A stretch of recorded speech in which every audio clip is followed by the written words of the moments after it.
El tema que yo voy a hablar es sobre cuál es el valor jurídico. La palabra que está ahí en el programa es si es vinculante, o sea, si es obligatorio o no la declaración que estamos discutiendo sobre los derechos de pueblos campesinos. Y la segunda parte que quisiera hablar es sobre cuáles son las consecuencias de esta obligación jurídica de la declaración. Acá, como tengo poco tiempo, entonces voy a tratar de ser rápido y ojalá no por rápido sea superficial.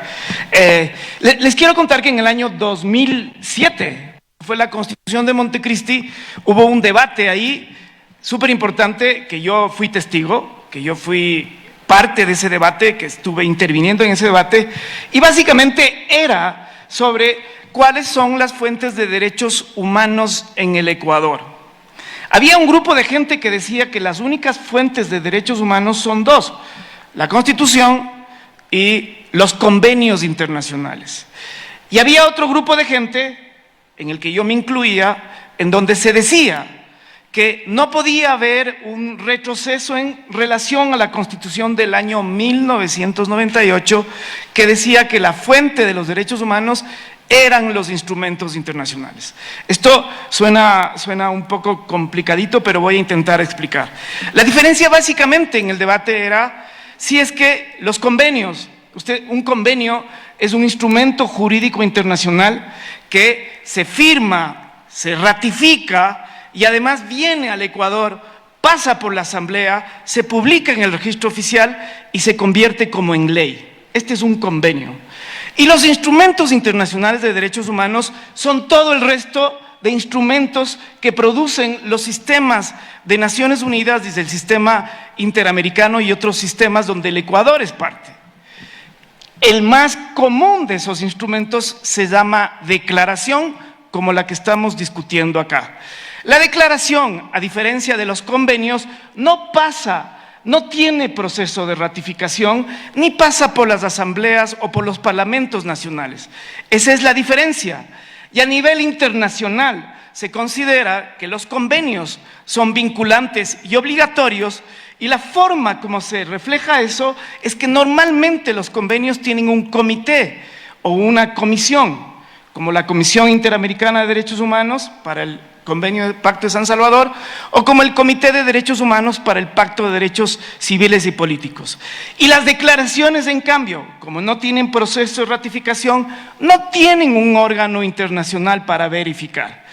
De ahí es que muchos juristas dicen que las declaraciones y todos los pronunciamientos de los órganos de Naciones Unidas no son vinculantes, o sea, no son obligatorios, sino que son deseables, son una declaración de principios, se aspira a que eso pase. Esta es una posición. En Ecuador esa discusión no tiene sentido, porque el artículo 11.7 de la Constitución dice: en Ecuador, cualquier persona, ustedes, yo, los que estamos aquí, no necesitamos ni siquiera ser habitantes de aquí, los que estamos en el territorio ecuatoriano, podemos invocar ante un tribunal, ante una autoridad, ante un presidente, ante cualquier persona, con efectos obligatorios, los derechos que están, 1, en la Constitución, 2, en los instrumentos internacionales. Y yo les contaba el detalle anterior, no los convenios, los instrumentos internacionales. Es decir, esta declaración que estamos discutiendo, que estamos hablando, se puede invocar ante cualquier juez o autoridad porque es vinculante en el Ecuador. Y luego dice los demás derechos que se deriven de la dignidad de las personas. Les menciono tres ejemplos en donde la Corte Constitucional ya ha invocado declaraciones o instrumentos que no son convenios o que no son el resultado de pactos internacionales. 1, el caso de medicamentos, así muy rápidamente. En el caso de medicamentos, la Corte estableció que el derecho a medicamentos, entre otras cosas, usó como fuente, se basan en los instrumentos de la Organización Mundial de la Salud, que no son convenios ni acuerdos. Muchas resoluciones de la OMS se utilizaron para definir el derecho al acceso a medicamentos. 2, el derecho a cuidados. para definir el derecho a cuidado, la Corte Constitucional utilizó instrumentos de CEPAL, declaraciones de la CEPAL, que no son tratados internacionales, para definir que en el Ecuador está el derecho al cuidado. Y el último, en el caso del matrimonio igualitario, que no estaba como derecho ni en la Constitución ni en la Convención Americana, utilizó un instrumento que es una opinión consultiva de la Corte Interamericana para decir que el matrimonio igualitario es un derecho en Ecuador. Entonces, con esto les quiero demostrar que esta declaración en Ecuador es vinculante. Se puede invocar ante cualquier juez. Cuando ustedes ven el artículo 11.3 de la Constitución, dice: en Ecuador, la Constitución y los instrumentos internacionales son directa e inmediatamente aplicables por cualquier autoridad o por cualquier juez en el país. Y si ustedes ven las garantías constitucionales, ustedes van a ver que en las garantías se puede invocar cualquier garantía, cualquier derecho que está en la Constitución, en los instrumentos. La Declaración de los Derechos de los Campesinos es vinculante en Ecuador.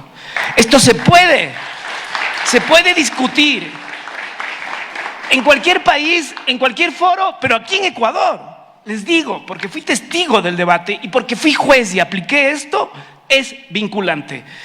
La primera cosa. La segunda, ¿cuáles son los efectos jurídicos?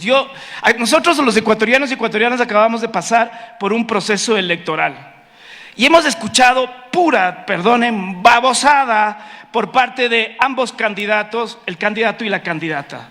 Yo cuando leía esta declaración, decía: si es que habría un partido político en este Ecuador que solamente tuviera como proyecto político para transformar este país, solo esta declaración puede transformar profundamente todos los problemas que estamos teniendo en Ecuador. Por ejemplo, si ustedes ven el problema que tenemos entre lo urbano y lo rural. Acá los urbanos tenemos todos los servicios, tenemos internet, agua potable, cañería, y cuando ustedes ven lo rural, está, digamos, es las zonas más desprotegidas y donde a veces el único servicio público que les llega al Estado es la cárcel para las personas más pobres o para las personas que protegen derechos. Entonces, acá está la relación urbano-rural, acá. El problema de la desnutrición está aquí, la solución. El problema de la migración que tenemos, que es un problema que tenemos desde el año 2000 y que cada vez tiene que ver con la pobreza que empuja que a nuestros campesinos no solo que vengan a las ciudades, sino que también se vayan del país. El problema de la seguridad, el problema de la seguridad alimentaria, el problema de la tierra, que hace un rato el abogado Milton estaba hablando. El problema de la tierra, aquí están las directrices para resolver el problema de la tierra, y no solamente acá hay derechos de las personas que tienen ancestralmente la tierra o que tienen título, sino de los poseedores de la tierra. El problema de las semillas, que digamos, aquí veo gentes que trabajan en cuestiones de semillas, y ustedes, que estamos luchando contra toda esta industria agroecológica que está tratando de patentar las semillas. Y la responsabilidad de actos de terceros. Aquí ustedes piensen en empresas de monocultivos, piensen en empresas extractivistas mineras, piensen en empresas petroleras. Todas tienen responsabilidad aquí de indirectamente vía la acción que tiene que hacer el Estado. Y además esta declaración tiene una perspectiva maravillosa de género, de interculturalidad, de clase, intergeneracional. Entonces yo decía, si es que alguien fuera presidente de la República y cogiera estos 28 artículos, y estos 28 artículos haría como un programa político, y que lo tomaría en serio, porque en Ecuador esto es vinculante, les juro que este país sería tan diferente. Entonces, compañeros, compañeras, que esto sea un instrumento más para seguir transformando sus terribles, duras y realidades que están viviendo. Que este sea un instrumento que, si no logran ese respeto a los derechos que están aquí, que este instrumento sirva para reclamar por todos los medios, a los políticos, a los alcaldes, sino a través de jueces, y si es que no se puede, en las calles, pero que este sea un instrumento de lucha y resistencia. Gracias.